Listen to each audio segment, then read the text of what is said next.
Hello students, कैसे हैं आप लोग। तो हम कंटिन्यू कर रहे थे chemical properties of acid and bases. इसका फर्स्ट पार्ट हम कंप्लीट कर चुके हैं। फर्स्ट पार्ट में हम लोगों ने कौन कौन सी रिएक्शंस पढ़ी थी। तो फर्स्ट रिएक्शन पढ़ी थी मेटल रिएक्ट विद एसिड, क्या फॉर्म किया था, salt and hydrogen gas. Similarly हमने सेकंड पढ़ा था बेसिस रिएक्ट विद एसिड, तब भी क्या फॉर्म हुआ था, salt and hydrogen gas. Okay फिर हम लोगों ने बात की थी metal carbonate and bicarbonate react with acid. तो मेटल कार्बोनेट और बाइकार्बोनेट अगर रिएक्ट करते हैं एसिड के साथ तो salt plus CO2 plus water. Simple concept है। आज हम लोग नेक्स्ट पार्ट पे बात करने वाले हैं, जो फोर्थ रिएक्शन आने वाली है, क्या, that is acid react with base. Simple है, acid react with base. Acid base के साथ कैसे रिएक्ट करता है, तो सबसे पहली चीज इसका नेम लर्न कर लेना, ये है न्यूट्रलाइजेशन रिएक्शन। इस रिएक्शन का क्या नाम है, न्यूट्रलाइजेशन रिएक्शन। सिंपल, इसको न्यूट्रलाइजेशन क्यों बोला जाता है। न्यूट्रल का मतलब होता है जो कहीं का भी नहीं होता, ठीक है, जिसकी अपनी खुद की कोई कैरेक्टरिस्टिक नहीं होती, उसे हम क्या बोलते हैं, न्यूट्रल। तो इस रिएक्शन में क्या होने वाला है, एसिड रिएक्ट करने वाला है बेस से, और जब भी एसिड बेस से रिएक्ट करता है तो उस रिएक्शन में दोनों एक दूसरे के इफेक्ट को क्या कर देते हैं, फिनिश कर देते हैं, खत्म कर देते हैं। और एक दूसरे के इफेक्ट को अगर यहाँ खत्म करेंगे तो वो न्यूट्रल सॉल्यूशन बनेगा, और इसलिए इस रिएक्शन को बोला गया है न्यूट्रलाइजेशन रिएक्शन। ठीक है, सिंटैक्स देखते हैं इसका। सिंटैक्स क्या कहता है, सिंटैक्स बहुत ही सिंपल सी चीज बोलता है यहाँ पर, when acid react with base it will form salt plus water. बहुत इजी है, क्या, एसिड जब भी बेस के साथ रिएक्ट करेगा तो क्या बनाएगा, salt and water. Clear. Example लेते हैं, डिफरेंट कॉम्बिनेशन के साथ देखते हैं। सपोज मैंने लिया H2SO4, ये एसिड है, सल्फ्यूरिक एसिड की रिएक्शन कराई NaOH के साथ, तो यहां पर एसिड और बेस रिएक्ट करेंगे, क्या होने वाला है, यहां पर सॉल्ट बनने वाला है, तो सोडियम। हमेशा ध्यान रखना, सॉल्ट में बेस से कैटायन मिलेगा, तो बेस से कैटायन क्या मिला हमें, सोडियम, और एसिड से मिलेगा एनायन। एनायन क्या है यहाँ पर, सल्फेट, तो ये बना Na2SO4, और साथ में बाई प्रोडक्ट क्या है, H2O। सोचना ही नहीं है ये तो हमें, ठीक है। तो यहां पर क्या हुआ, दोनों ने एक दूसरे को न्यूट्रलाइज कर दिया, इसलिए इस रिएक्शन का नाम क्या है, neutralization reaction. Simple. Similarly balance नहीं है, सबसे पहले बैलेंस कर लो आप लोग इसको। तो Na2SO4 that is now it is balance. Okay, next हम बात करें HCl ले लो। HCl की रिएक्शन, NaOH लिया, KOH ले लो इस बार आप लोग। HCl क्या है, हाइड्रोक्लोरिक एसिड है, KOH क्या है यहाँ पर, बेस। एसिड बेस ने रिएक्शन करी, क्या बनेगा, अगेन बेस से क्या लेना है हमें, कैटायन। कैटायन बेस से लिया K, एनायन क्या है, क्लोराइड, तो ये बना Cl, तो KCl तो हो गया हमारे पास सॉल्ट, और साथ में क्या निकलने वाला है, वाटर, तो HOH यहां से वाटर रिलीज कर देगा। सिंपल रिएक्शन है, और बहुत सारे कॉम्बिनेशन हो सकते हैं। क्या ले हम लोग, HNO3 ले लो इस बार। HNO3 की KOH के साथ रिएक्शन करवा लो, क्या बनेगा, KNO3 that is salt plus water. Simple. इस तरह से आप काफी सारी रिएक्शंस देख सकते हैं। ये कौन सी रिएक्शन हुई, दैट इज न्यूट्रलाइजेशन रिएक्शन। कब, जब एसिड किसके साथ रिएक्ट कर रहा है, एसिड रिएक्ट कर रहा है बेस के साथ, तो दोनों एक दूसरे के इफेक्ट को खत्म करते हैं, और क्या बनता है, सॉल्ट एंड वाटर। कितना खत्म करते हैं, कैसे खत्म करते हैं, वो डिपेंड करता है कि आप कौन सा एसिड ले रहे हैं और कौन सा बेस। अगर स्ट्रॉन्ग एसिड है और स्ट्रॉन्ग ही बेस है तो पूरी तरह से एक दूसरे को इफेक्ट को खत्म करेंगे। अगर एक वीक है और एक स्ट्रॉन्ग है तो वो पूरी तरह से न्यूट्रलाइज नहीं करेंगे, तो उस वक्त जो सॉल्ट होगा उसकी कैटेगरी चेंज हो जाएगी, जो हम आगे पढ़ेंगे। ओके, नेक्स्ट आपकी जो रिएक्शन है वो इसी पे बेस है, तो इससे आगे हम बात करते हैं। जो फिफ्थ रिएक्शन आप लोग पढ़ने वाले हैं वो क्या है, जो फिफ्थ रिएक्शन है इसमें हम लोग रिएक्शन कराएंगे मेटालिक ऑक्साइड की। ठीक है, मेटालिक ऑक्साइड की रिएक्शन कराएंगे, रिएक्ट विथ एसिड। ठीक है, तो मेटालिक ऑक्साइड की रिएक्शन किसके साथ कराएंगे, एसिड के साथ कराएंगे। ये बहुत ही इंपॉर्टेंट, मैं मार्क कर रहा हूं, ये बहुत ही इंपॉर्टेंट रिएक्शन है, और इसको आप बहुत ही अच्छे से समझिएगा।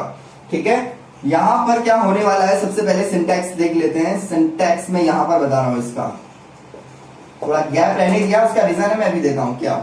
तो हमने क्या लिया, हमने लिया एसिड, एसिड के साथ रिएक्शन करवा रहे हैं। एसिड के साथ किसकी रिएक्शन करवा रहे हैं हम लोग, मेटेलिक ऑक्साइड की रिएक्शन करवा रहे हैं। तो क्या बनेगा, तो यहां ध्यान रखना ये जो सिंटैक्स है ये एग्जैक्टली फॉलो करेगा आपके न्यूट्रलाइजेशन रिएक्शन के सिंटैक्स को। तो न्यूट्रलाइजेशन रिएक्शन में क्या था, वहां पर था एसिड और बेस दोनों रिएक्ट कर रहे थे, और यहां पर क्या बन रहा था, सॉल्ट प्लस वाटर। तो यहां भी वही होगा, यहां क्या बनेगा, सॉल्ट प्लस वाटर बनेगा।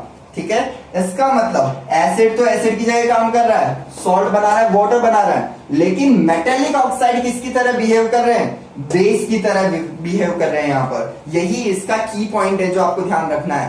क्या, यहां पर एक पूरा सिस्टम बना है जो हमें बता रहा है कि मेटेलिक ऑक्साइड का बिहेवियर क्या होता है, बेसिक बिहेवियर होता है। तो यहां सिंपली आप मेटेलिक ऑक्साइड को बेसिक ऑक्साइड भी बोल सकते हैं। तो metallic oxides are also known as basic oxide because they are behaving like a base।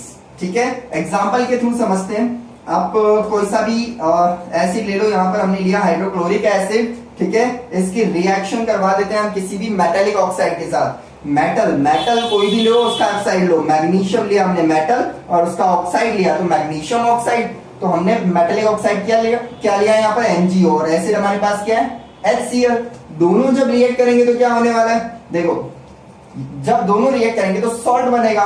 Salt के लिए कैटायन यहां से आएगा, कैटायन क्या है मेरे पास Mg, एनायन आएगा Cl दो होंगे क्योंकि मैग्नीशियम की वैलेंसी 2 होती है, तो MgCl2 सॉल्ट बना, और साथ में क्या निकला, साथ में निकला है वाटर। ठीक है, क्या रिएक्शन बैलेंस है, नहीं, ऑब्वियस सी बात है नहीं, तो आप इसको बैलेंस कर लो, सिंपल। तो ये क्या शो कर रहा है कि हमारा जो एसिड है उसको बेस से न्यूट्रलाइज करने की जरूरत नहीं है, उसको किसी मेटेलिक ऑक्साइड से भी आप क्या कर सकते हैं, न्यूट्रलाइज कर सकते हैं, सिंपल। इसका बहुत ही अच्छा एग्जांपल मैं आपको देता हूं, हमारे घरों में हम इसको रूटीन लाइफ में यूज भी किया करते हैं।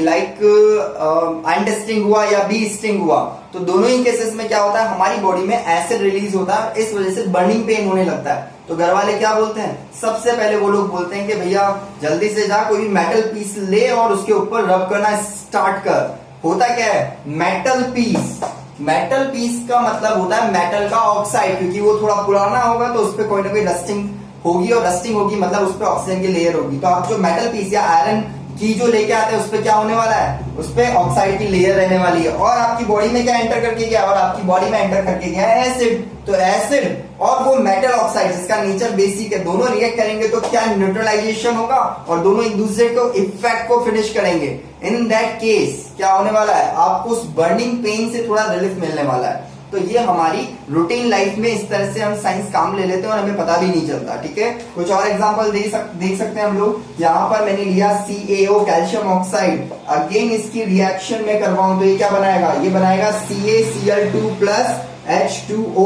अगेन क्यों, क्योंकि यहाँ पर CaO मेटेलिक ऑक्साइड और मेटेलिक ऑक्साइड बेस का काम करेगा, इसका मतलब यहाँ पर क्या हुआ, यहाँ पर सॉल्ट एंड वाटर बनेगा। सिमिलरली कोई और एसिड लूं, मैंने लिया H2SO4 और जिंक का oxide area, suppose zinc metal होती है, जिंक ऑक्साइड यहाँ पर मेटेलिक ऑक्साइड हुआ, मेटेलिक ऑक्साइड इसके साथ रिएक्ट करेगा तो क्या होने वाला है, तो ये बनने वाला है ZnSO4 प्लस H2O। रिपीट कर रहा हूं, क्या बनेगा, ZnSO4 प्लस H2O यानी सॉल्ट एंड वाटर। तो इस तरह से हम काफी तरह अलग अलग मेटल ऑक्साइड के कॉम्बिनेशंस ले सकते हैं और उसका यहाँ पर यूज कर सकते हैं।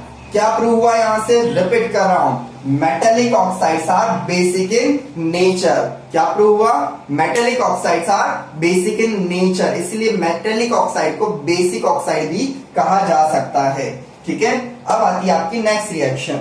नेक्स्ट रिएक्शन जो है वो भी कुछ इस तरह की ही है, तो मैं पूरा इरेज करने की मुझे यहाँ जरूरत नहीं है, क्योंकि जब मेटेलिक ऑक्साइड की आप बात कर चुके हैं तो अब हमें किसकी बात करनी है, अब हमें बात करनी है नॉन मेटेलिक ऑक्साइड की बात। ठीक है, तो यहां पर जो 6 कैटेगरी आ रही है that is non metallic oxides react with basis.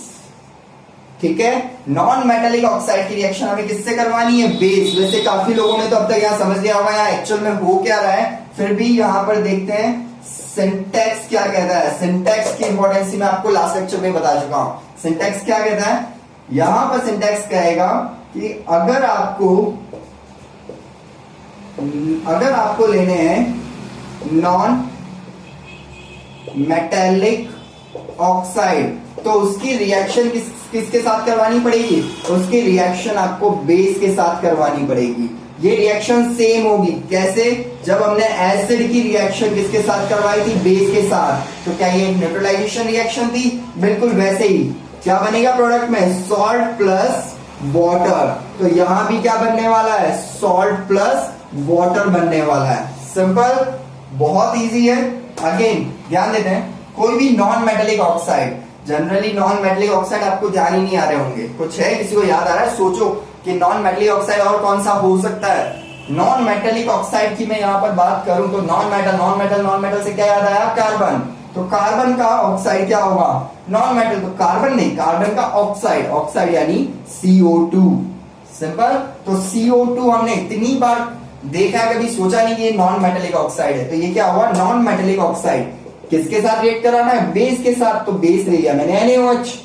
CO2 जब NaOH के साथ रिएक्ट करेगा तो क्या बनने वाला है? तो ये बनाएगा Na2CO3 प्लस H2O। सिंपल। क्या बनाएगा? Na2CO3 plus H2O। और ये होगी बैलेंस। तो सिंपली सॉल्ट एंड वाटर यहां पर बनाओ। क्या प्रूव हुआ? इससे प्रूव हुआ कि बेस का काम कर रहा है, सॉल्ट बन रहा है, वाटर बन रहा है। इसका मतलब जो नॉन मेटेलिक ऑक्साइड है वो कौन सा नेचर शो कर रहे हैं? Acidic. That's why we can say that non-metallic oxides are acidic in nature. Simple. कोई और एग्जांपल भी ले, हम यहाँ पर SO2 ले लिया। सल्फर का ऑक्साइड भी क्या होगा? Non metallic oxide. तो सल्फर का ऑक्साइड हमने यहाँ लिया, इसकी रिएक्शन भी हमने कराई NaOH के साथ, जो बेस है, बेस के साथ रिएक्ट करेगा तो ये बनाएगा Na2SO3। ध्यान रखना SO4 नहीं SO3 बनाता है, सल्फाइड बनाता है। तो Na2SO3 और साथ में क्या रिलीज कर देगा? वाटर रिलीज कर देगा। ये भी क्या हुआ? Salt and water. Again prove हुआ non metallic oxides are acidic in nature. Simple. तो ये थी chemical properties of acids and bases. अब यहां पर हमें और क्या क्या चीजें पता होनी चाहिए वो नेक्स्ट लेक्चर में देखेंगे। फिलहाल मैं आपको रिवाइज करवा रहा हूं, मेरे साथ रिकॉल करेंगे। फर्स्ट रिएक्शन क्या थी? फर्स्ट रिएक्शन थी एसिड रिएक्ट विथ मेटल। तो मेटल के साथ कभी भी एसिड रिएक्ट करता है तो salt and hydrogen gas. Hydrogen gas evolve हो रही, इसका पता हमने एक एक्टिविटी से लगाया था जिसमें पॉप साउंड प्रोड्यूस हुआ था। करेक्ट। सेकंड रिएक्शन थी बेस रिएक्ट विद मेटल। तो जनरली तो बेस रिएक्ट नहीं करते, लेकिन एल्यूमिनियम और जिंक के साथ स्ट्रॉन्ग बेस रिएक्ट करते हैं। वो क्या बनाते हैं? Salt and hydrogen gas. Simple. Third reaction क्या थी? Metal carbonate and bicarbonate react with acid. तो मेटल कार्बोनेट और बाइकार्बोनेट जब एसिड के साथ रिएक्ट करते हैं तो क्या बनाएंगे? Salt plus CO2 plus H2O। जो CO2 है उसके लिए हमने एक टेस्ट किया था, that is lime water test, जो मिल्की हो जाता था CO2 पास करने पर, और CO2 को एक्सिस में पास करते थे तो मिल्कीनेस डिसअपीयर हो जाती थी। ठीक है। नेक्स्ट रिएक्शन आज हम लोगों ने पढ़ी, that is neutralization reaction. Neutralization reaction में क्या हुआ? एसिड ने बेस के साथ रिएक्शन की और बनाया सॉल्ट एंड वाटर। और इसी के बेस पे हमने पढ़ी मेटेलिक ऑक्साइड की रिएक्शन और एसिड के साथ। तो मेटेलिक ऑक्साइड अगर एसिड के साथ रिएक्ट करता है तो वो भी बनाएगा salt and water. Miss metallic oxides are basic in nature. Similarly हमने प्रूव किया non metallic oxides are acidic in nature. तो ये सारी रिएक्शंस आपको सीक्वेंस में विद देयर सिंटैक्स अच्छे से लर्न हो जानी चाहिए। अगर ये सारी की सारी रिएक्शन आपको अच्छे से लर्न है तो आपका 1 मार्क कम से कम यहाँ पर कंप्लीट हो जाता है। इससे आगे हम केमिकल नेचर की बात करेंगे, एसिड और बेसिस में क्या क्या कॉमन है। तो नेक्स्ट लेक्चर में stay tuned, stay updates. Thank you very much.